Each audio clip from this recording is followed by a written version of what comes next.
예, 안녕하세요. 2023 대안교육기관 및 학교 밖 학생을 위한 대입 지원 전략 설명을 맡은 전국고등학교에 근무하고 있는 교사 문희태입니다. 지금서부터 본격적으로 2024 대입 지원 전략에 대해서 말씀드릴 수 있도록 하겠습니다.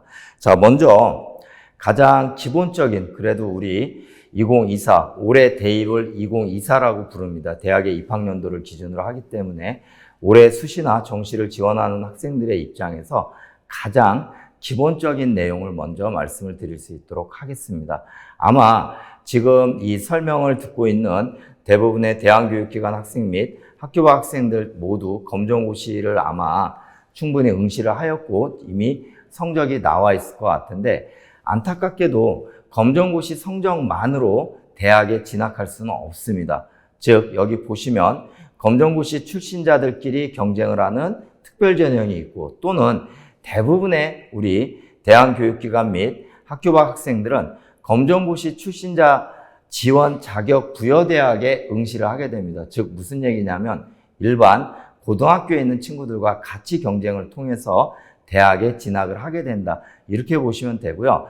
다행히 2020학년도서부터는 대한민국의 모든 대학이 1개 이상의 전형에서 검정고시 출신자들에게 지원 자격을 부여하고 있습니다.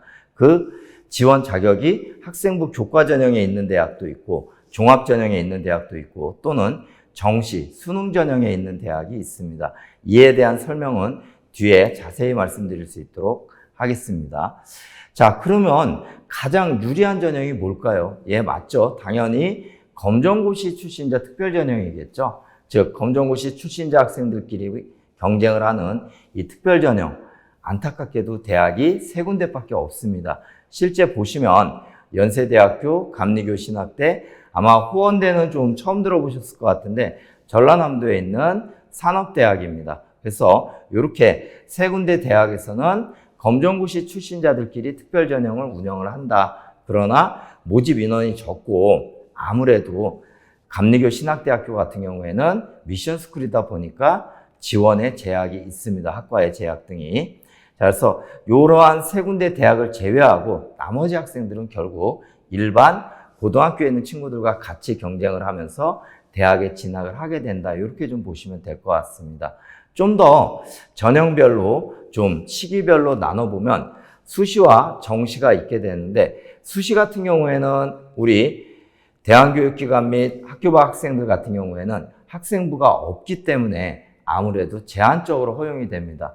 제한적으로 허용이 된다라는 얘기는 거꾸로 얘기하면 일부 대학은 지원이 가능하지만 일부 대학은 지원이 불가능할 수도 있다는 뜻입니다. 반면에 정시 같은 경우에는 수능만 응시한다라면 제한이 없습니다. 특히 지금 이 설명회를 듣는 이 기간이 수능 응시 원서 접수 기간입니다. 그래서 혹시라도 우리 아직까지 수능에 대해서 고민하고 있는 친구들 같은 경우에는 제가 봤을 때는 그래도 수능에 응시하는 게 검정고시 출신자 입장에서는 좀 더 대학 선택의 폭이 넓어진다, 이렇게 보시면 될 것 같습니다. 자, 그리고 전형별로 한번 보게 되면 좀 생소한 용어일 수 있는데 일반 전형과 특별 전형이 있습니다. 일반 전형이라는 얘기는 고등학교 졸업 학력을 가진 학생들이라면 누구나 다 지원이 가능한 전형인데, 거꾸로 저희 대안교육기관 학생이라든가 학교 밖 학생들 같은 경우에는 오히려 일반 전형에서 제한적으로 지원이 됩니다. 즉 아까 말씀드렸듯이 어느 대학은 허용이 되고 어느 대학은 허용이 되지 않는다. 오늘 저도 설명의 대부분의 내용들은 일반 전형을 중심으로 말씀을 드릴 겁니다. 반면에 특별 전형이라고 해서 이 특별 전형은 지원 자격이 따로 있는 전형입니다. 예를 들어서 지금 화면에 나와 있는 저소득 전형 같은 경우에는 기초생활수급자라든가 차상위 계층 학생들만 지원할 수 있습니다. 근데 우리 대안교육기관 학생이라든가 학교 밖 학생들 같은 경우에 특별 전형에 해당되는 학생들이 있다라면 이 전형을 먼저 지원을 해주시기 바랍니다. 아무래도 모든 학생들이 지원하는 것이 아니라 일정한 학생들만 지원할 수 있기 때문에 경쟁률이라든가 합격선이 다소 낮아지게 됩니다. 그러면 우리 학교 밖 학생들이 지원할 수 있는 특별 전형이 뭐가 있느냐? 화면을 보시면 정리를 해놨습니다. 지금 보시면 가장 대표적인 게 국가보훈 대상 자녀, 그리고 저소득층 자녀, 다문화 가정 자녀. 자, 제일 많이 제가 질문을 받는 전형은 다자녀 전형입니다. 예, 3명 이상입니다.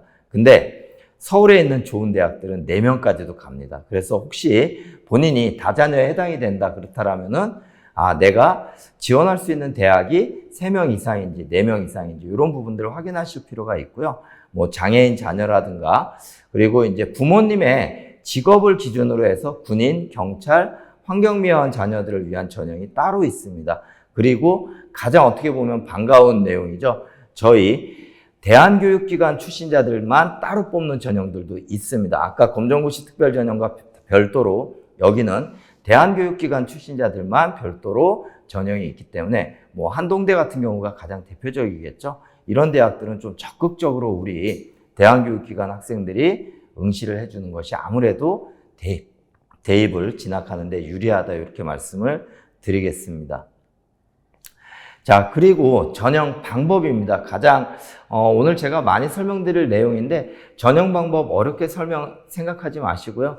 대학에서 학생을 선발하는 방법이다, 이렇게 보시면 될 것 같아요. 그러면 학생부 교과 전형은 뭐냐? 흔히 고등학교에 있는 친구들이 내신으로 대학 간다라고 얘기하는 전형입니다. 즉 1등급서부터 9등급에 내신을 가지고서 가는 전형이 학생부 교과 전형.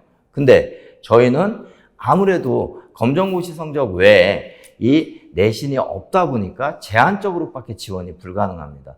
또 마찬가지겠죠. 학생부 종합전형은 뒤에 말씀드리겠지만 내신 플러스 그 아이의 학교 생활. 근데 저희는 마찬가지로 이 검정고시 성적 외에 별도의 물론 청기부라든가 대안학교에서 만든 대체 서식 등이 있는데 이런 부분들이 좀 활용을 하더라도 제한적으로밖에 지원이 불가능합니다. 그래서 이 두 전형이 제일 많이 학생을 뽑음에도 불구하고 우리 대한교육기관 학생들이나 학교부 학생들이 지원할 때에는 제한이 있다. 그래서 이렇게 좀 표현을 해드렸고요. 반면에 논술 전형이나 아까 말씀드렸던 정시 수능 전형 같은 경우에는 지원의 제약이 없습니다. 어떻게 보면 가장 열려있는 전형이다. 그래서 오히려 우리 대한교육기관 학생이나 아니면 학교부 학생들에게 제일 저희한테 유리한 전형이 뭐예요? 이렇게 얘기를 한다면 저는 정시 수능 또는 논술 전형을 얘기를 합니다. 그래서 이런 부분들 말씀을 좀 드리고요. 자, 제일 또 하나 요 문구 꼭 기억을 해 주시기 바랍니다. 그럼에도 불구하고 선생님, 이 대학에 저희가 지원할 수 있는지 없는지 잘 모르겠어요. 이렇게 얘기를 할 때에는 모집 요강을 진짜 꼼꼼히 보셔야 됩니다. 제일 저는 수시나 정시가 되었던 지원에 있어서 제일 신경 써야 되는 부분이 뭐냐 그러면 희망하는 대학의 모집 요강을 꼼꼼히 정독을 하셔라, 이렇게 권유하는 편입니다. 어느 대학이든지 간에 모집 요강에 지원 자격이 나와 있습니다. 근데 이 지원 자격이 저희들이 지원할 수 있는 지원 자격은 지금 화면에 나와 있듯이 3가지입니다. 첫 번째는 고등학교 졸업학력 검정고시 합격자. 검정고시 합격자라고 아주 명쾌하게 나와 있죠. 두 번째는 검정고시 출신자. 자, 근데 문제는 뭐냐면은 이렇게 검정고시 합격자, 검정고시 출신자 이러면 되게 친절한 거예요. 근데 대부분의 대학들이 이렇게 표현을 안 하고 뭐라고 나와 있느냐? 3번째로 나와 있어요. 고등학교 졸업 또는 법령에 의하여 이와 동등 이상의 학력 인정을 취득한 자. 바로 이게 검정고시를 의미합니다. 그래서 지원 문구에 이렇게 3개 중에 하나만 있다라면 무조건 우리가 지원이 가능하다. 이렇게 좀 보시면 될 것 같습니다. 자, 여기까지가 가장 기본적인 내용이었고요. 그래서 모집 요강을 확인하고 정독하는 게 되게 중요하다, 이렇게 좀 말씀을 드리고 싶고요. 자, 가장 아마 오늘 설명에 저는 우리 대한교육기관 학생이라든가 학교부 학생들이 제일 관심을 두셔야 될 부분입니다. 학생부 비교 내신에 대해서 좀 말씀을 드리겠습니다. 보통 그런 얘기들 많이 하죠.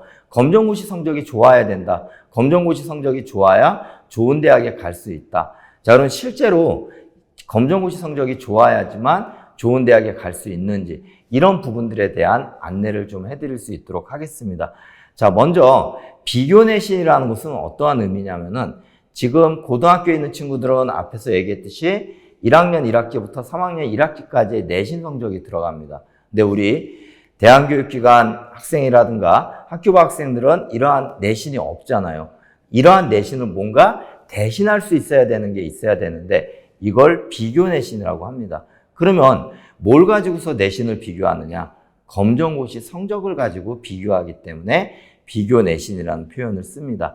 자, 실제 학생부 비교 내신의 이해, 저는 이 부분이 중요한데요. 보면은 학생부 교과 전형은 검정고시 성적이 내신으로 비교 내신 됩니다. 그리고 학생부 종합 전형도 검정고시 성적이에요. 근데 밑에 화면을 보시면 논술과 수능은 검정고시 성적이 중요한 게 아니죠. 논술은 논술 성적이 중요하고 수능은 수능 성적이 비교 내신으로 들어갑니다. 무슨 얘기냐면은 내가 대학을 진학하고자 할 때 학생부 교과나 학생부 종합 전형으로 가고자 한다. 그러면 검정고시 성적이 진짜 중요합니다. 몇 번을 봐서라도 검정고시 성적을 올려놔야 돼요. 근데 선생님 저는 논술과 수능으로 갈래요. 이런 친구들은 검정고시 성적이 높아도 아무 의미가 없습니다. 그냥 고등학교를 졸업하는 학력 수준, 즉 60점 이상만 맞으면 돼요. 그래 이 친구들은 검정고시를 2번, 3번 볼 게 아니라 차라리 논술을 준비하거나 아니면 수능 공부를 준비하는 게 더 현실적입니다. 그래서 내가 어느 전형으로 대학을 갈 것이냐 이거에 대한 포지션을 잡는 게 제일 중요하다. 근데 다시 한번 강조하지만 혹시라도 내가 수시에 학생부 교과, 학생부 종합 전형으로 가고자 한다. 그런 이런 친구들은 검정고시 성적이 무조건 좋아야 됩니다. 반면에 수능이나 논술로 가고자 하는 친구들은 높은 검정고시 성적을 요구하는 게 아니라 합격선만 맞으면 된다. 그리고 나서 나는 논술 공부를 하거나 수능 공부를 하는 것이 맞다. 이렇게 좀 말씀을 드리고요. 자, 그럼에도 불구하고 많은 학생들은 다 교과 전형과 종합 전형으로 대학에 가고자 합니다. 당연하겠죠. 논술 전형으로 가고자 하니 논술 공부를 해야 되고 수능 공부 쉽지 않죠. 그러다 보니까 많은 대안교육기관에 있는 학생들과 학교 밖 학생들이 종합 전형과 교과 전형으로 대학에 진학하는 현실입니다. 이랬을 때 검정고시 성적이 비교 내신이 되는데 이 비교 내신이 되는 방법이 생각보다 어렵습니다. 그래서 이 부분을 좀 말씀을 드리겠습니다. 먼저 그러면 비교 내신하는 방법이 대학마다 다른데 이걸 어떻게 할 수 있느냐? 제가 모든 대학을 설명드릴 수는 없기 때문에 우리 어떠한 곳에서 이걸 찾을 수 있느냐 그 방법을 알려드릴 수 있도록 하겠습니다. 가장 중요한 건 모집 요강입니다. 아까 제가 말씀드렸죠. 모집 요강 중요하다고.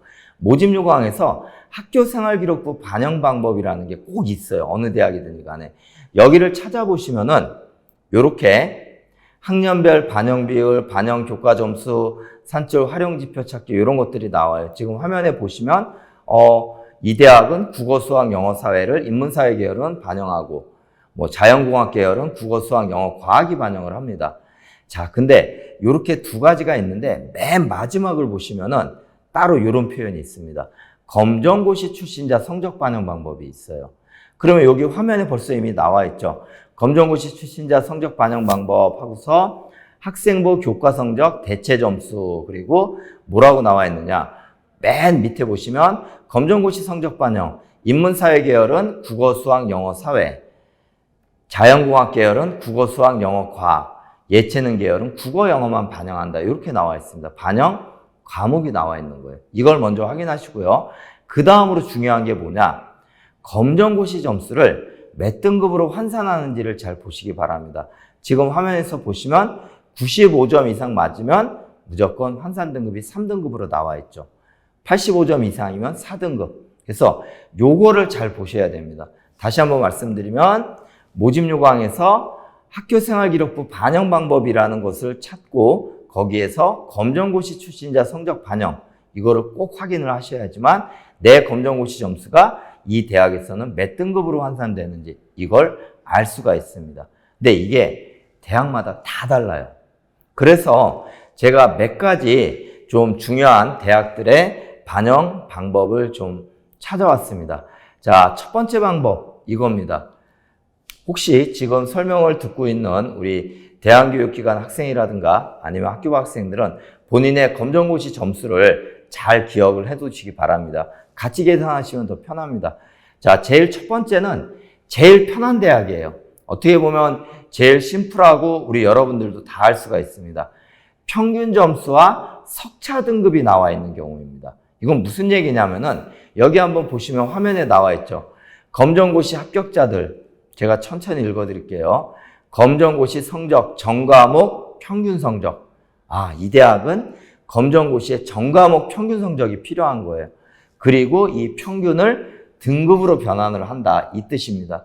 그래서 실제 화면에 제가 하단에 가상으로 점수를 집어넣습니다. 국어 98, 수학 80, 영어 95에서 이 친구는 도덕을 선택했네요. 95점을 맞았어요. 자, 그러면 이 대학은 어떻게 한다라 그랬어요? 전과목 평균 성적이라 그랬죠. 그러면 전과목의 평균 성적을 내는 거예요. 냈더니만 92.43이 나옵니다. 자, 그러면 내 검정고시 평균 점수가 92.43인 건 확인했어요. 그 다음에 어디를 보느냐? 표 3를 보시면 됩니다. 가운데 보시면 비교 내신을 위한 검정고시 등급이 있죠. 92.43이 몇 등급으로 들어가느냐를 표시해 주는 거예요. 봤더니만 95.6점 이상부터 3등급. 그럼 나는 92.43이니까 84에서 95.6 미만 바로 4등급에 해당이 되는 거죠. 그래, 이 친구는 이 대학에서는 내신이 4등급으로 계산이 되는 겁니다. 별로 어렵지 않습니다. 평균 점수하고 석차 등급이 나와 있는 경우. 대부분의 대학들이 이렇게 해주면 좋은데 이런 대학이 그렇게 많지는 않아요. 그래도 어쨌든 이렇게 첫 번째 이런 유형의 대학이 있고요. 자, 두 번째 유형입니다. 두 번째 유형은 과목 점수와 석차 등급이 나와 있는 겁니다. 말이 되게 어려운데 첫 번째 차이점이 뭐냐? 모든 과목의 평균을 내는 것이 아니라 과목별로 등급을 부여하는 거예요. 예를 들어서 지금 보시면 이 대학은 검정고시가 100점이면 3등급, 96점 이상이면 4등급이에요. 그럼 이 친구 한번 볼까요? 국어가 98점이죠. 100점이 안 됐으니까 3등급은 아니고 96점 이상이니까 이 친구는 국어는 4등급이란 뜻이에요. 자, 수학은 조금 못 봤네요. 80점이에요. 봤더니 80점 이상은 몇 등급에 있나요? 7등급에 있죠. 수학 7등급, 영어 5등급 이렇게 과목별로 등급으로 환산을 하는 겁니다. 별로 그렇게 어렵지 않아요. 그럼 이 친구도 얼마가 나오느냐? 전체 과목 평균을 계산해서 7과목으로 나눴더니 여기서는 몇 등급으로 환산이 되느냐? 5등급으로 환산이 됩니다. 자, 그러면 중요한 부분은 뭐냐? 내 검정고시 점수는 변함이 없는데 어떤 대학에서는 4등급이 되고 어떤 대학에서는 5등급이 된다는 겁니다. 그러면 우리 입장에서는 내 검정고시 점수가 보다 유리하게 적용되는 대학을 찾아가셔야 되겠죠. 이게 학생부 교과전형의 첫 번째 성공 포인트입니다. 자, 과목 점수와 석차 등급 그렇게 어렵지 않게 아마 해결이 됐고요. 여기까지는 대부분의 학교 밖 학생들이 잘 따라오는데 세 번째서부터는 조금 어려워하더라고요.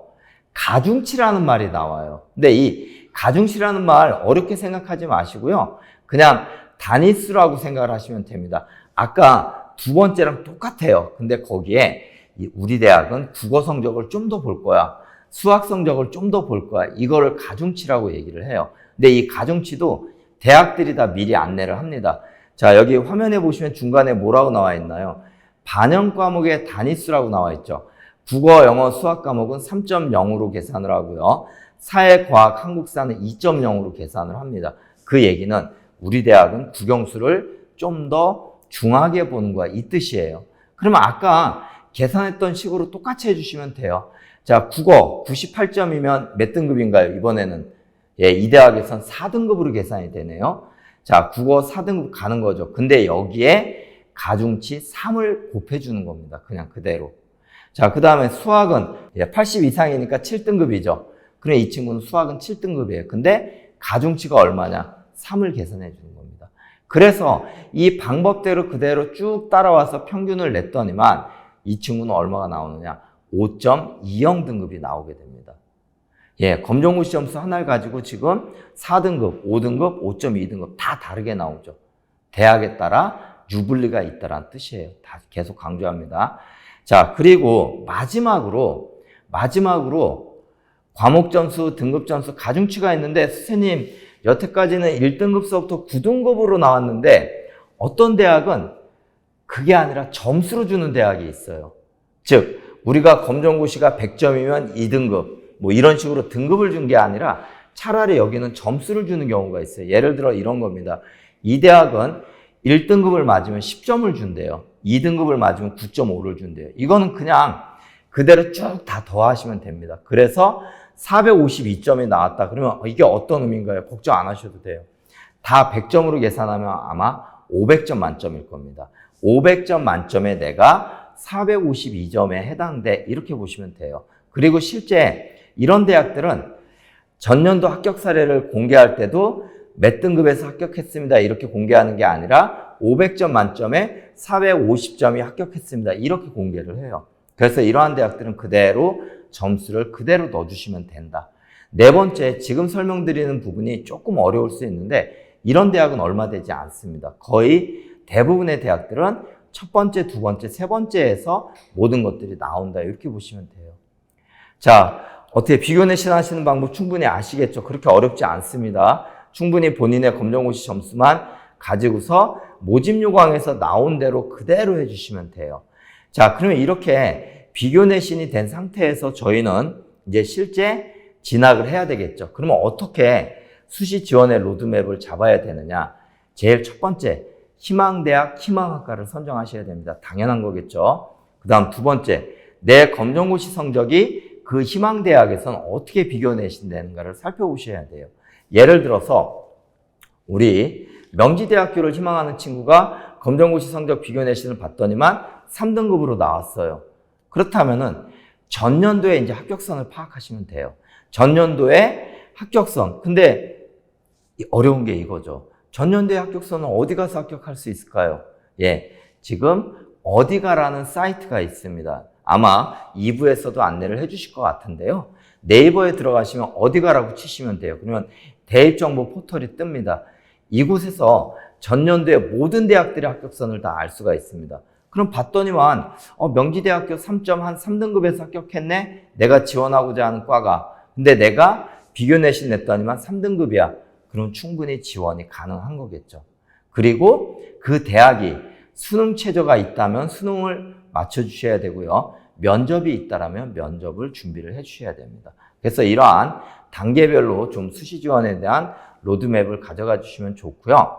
그렇다면 가장 우리 대한교육기관 학생 및 학교 밖 학생들이 제일 많이 가는 교과전형과 종합전형으로 지원할 수 있는 대학을 안내를 해드릴 수 있도록 하겠습니다. 자, 교과전형의 지원 전략. 자, 제일 먼저 제가 우리 학교 밖 학생들이 찾는 게 너무 힘드실까봐 정리를 해드렸어요.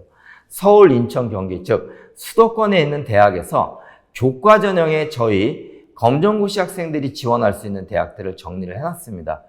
좀 안타깝죠? 서울권에 있는 대학들 봤더니 어떤가요? 눈에 띄는 대학들이 없죠. 예, 맞습니다. 교과전형에는 많이 제약을 걸어두고 있는 상황입니다.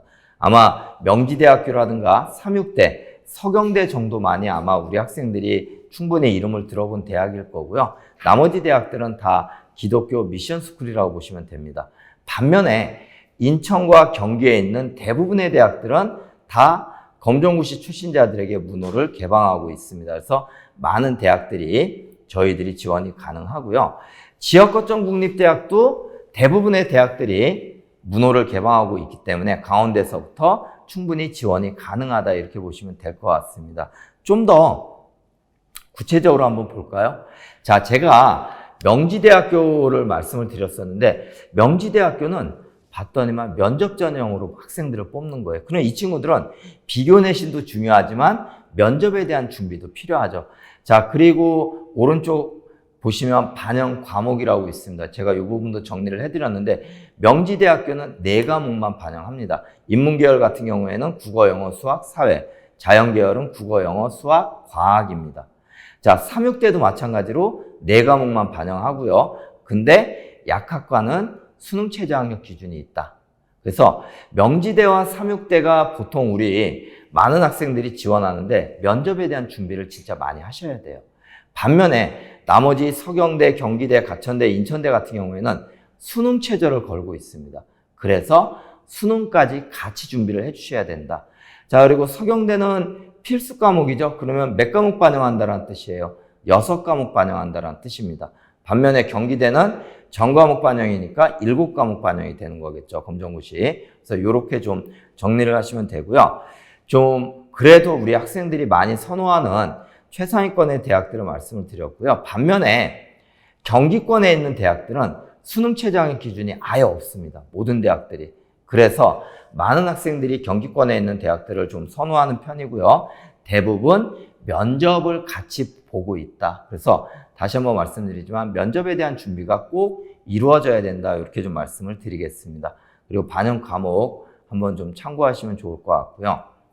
자, 그 다음에 뭐 평택대나 한경국립대는 아무래도 이제 국립대학이다 보니까 수능 최저를 요구하는 대학이 있고, 평택대, 한경국립대, 한세대는 아주 독특하죠. 평균이라고 나와 있습니다. 이게 바로 뭐냐? 맨 처음에 설명드렸던 거예요.